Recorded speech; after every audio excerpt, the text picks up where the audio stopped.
بسم اللہ الرحمن الرحیم۔ حضرت امام ابو حنیفہ رحمۃ اللہ تعالی علیہ کی حالات زندگی۔ تعارف: آپ کا اسم گرامی نعمان، والد کا نام ثابت اور آپ کی کنیت ابو حنیفہ ہے۔ آپ علم و شریعت کے مہر و ماہ بن کر آسمان طریقت پر روشن ہوئے۔ آپ نہ صرف رموز حقیقت سے آگاہ تھے بلکہ تحقیق مسائل و علوم کے معافی اور مطالب واضح کر دینے میں مکمل درک رکھتے تھے۔ آپ کی عظمت و جلالت کی یہ دلیل ہے کہ غیر مسلم بھی آپ کی تعریف و احترام کرتے تھے۔ آپ کی عبادت و ریاضت کا صحیح علم تو خدا ہی کو ہے۔ آپ کو بڑے بڑے جلیل القدر صحابہ سے صرف نیاز حاصل رہا۔ حضرت فضیل، حضرت ابراہیم بن ادہم، حضرت بشر حافظ وغیرہ ہی ہستیاں آپ کے تلامذہ میں شامل رہے۔ سبق آموز جواب: آپ کی کنیت کا عجیب و غریب واقعہ یہ ہے کہ ایک مرتبہ کچھ عورتوں نے سوال کیا کہ جب مرد کو 4 نکاح کرنے کی اجازت ہے تو پھر عورت کو کم از کم 2 شوہر رکھنے کی اجازت کیوں نہیں؟ آپ نے کہا کہ اس کا جواب کسی اور وقت دوں گا۔ اس الجھن میں گھر کے اندر تشریف لے گئے۔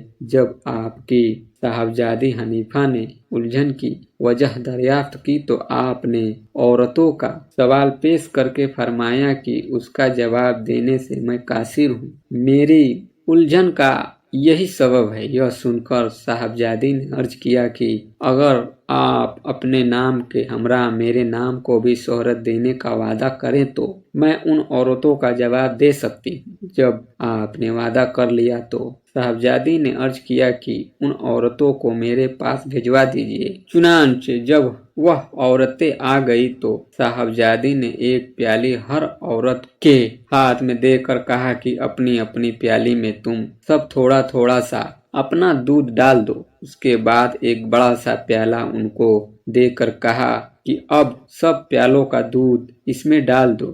جب ان عورتوں نے یہ عمل کیا تو آپ نے فرمایا کہ اب تم سب اس میں سے اپنا اپنا دودھ نکال لو۔ لیکن عورتوں نے عرض کیا کہ یہ تو ناممکن ہے۔ صاحبزادی نے عرض کیا کہ جب 2 شوہروں کی شرکت میں تمہاری اولاد ہوگی تو تم یہ کیوں کر بتا سکو گی کہ یہ اولاد کس شوہر کی ہے؟ اس جواب سے وہ عورتیں ششدر رہ گئیں۔ امام صاحب نے اسی دن سے ابو حنیفہ کنیت اختیار کر لی۔ اللہ تعالیٰ نے بھی نام سے زیادہ کنیت کو شہرت عطا کی۔ جس وقت مدینہ منورہ میں حضور اکرم صلی اللہ علیہ وسلم کے روضہ اقدس پر یہ کہہ کر سلام پیش کیا کہ السلام علیکم یا سید المرسلین، تو جواب ملا کہ وعلیکم السلام یا امام المسلمین۔ بتائیے یہ صرف آپ جیسے خوشبختوں کے سوا کس کو نصیب ہو سکتا ہے؟ آپ کے سچے خواب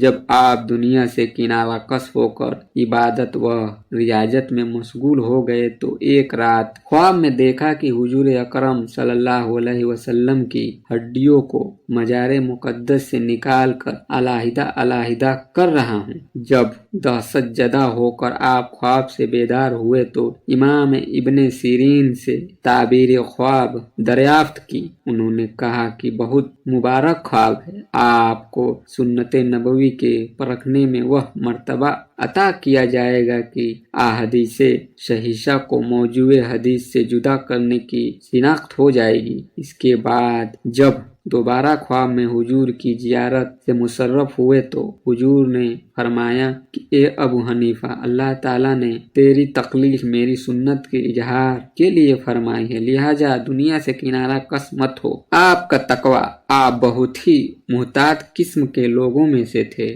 چنانچہ ایک مرتبہ خلیفہ وقت نے تمام علماء سے ایک عہد نامہ تحریر کرا کے قاضی وقت امام شافعی کے پاس دستخط کے لیے بھجوائے، اسی لیے کہ آپ کی ضعیفی کی وجہ سے اجتماع علماء میں شریک نہ تھے۔ چنانچہ آپ نے اپنی مہریں ثبت کر کے دستخط فرما دیجیے۔ لیکن جب یہ عہد نامہ حضرت امام ابو حنیفہ کی خدمت میں پہنچا تو فرمایا کہ امیر المومنین بذات خود یہاں موجود نہیں ہیں، لہٰذا یا تو اپنی زبان سے حکم دے یا میں خود وہاں چلوں۔ جب ہی